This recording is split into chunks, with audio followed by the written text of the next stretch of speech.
Endlalela isinqumo sakhe obambe njengomehluleli enkantolo ephakeme South Gauteng uStuart Wilson uthe abukho ubufakazi obuqanda ikhanda ngokuthi uShoba wazama ukuphazamisa ukusebenza komthetho. Mr. Shoba was not given an opportunity to comment in cross-examination on the specific statements that the state alleges are false, nor was it put to Mr. Shoba that he had concocted a story with the intent to obstruct the investigation into Ms. Pule's death. Lo mehluleli ubese khipha isinqumo ngaleli cala. On count 1 of the indictment, I found you guilty of the premeditated murder of Tushegofatso Pule. On count 2 of the indictment, I find you not guilty of obstructing justice.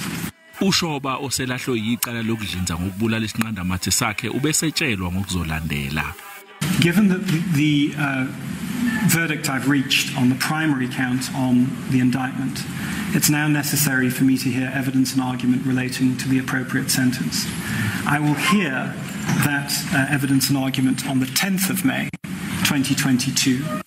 Umndeni uthi nakuba weneme ngesinqumo senkantolo zikhona izinto ongagculisekile ngazo.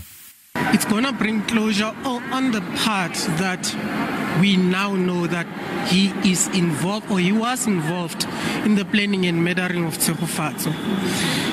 There was no closure even after the conviction of Mr. Malepani because we had our suspicions so long. Now that it has been confirmed that he is indeed the killer, we'll find closure.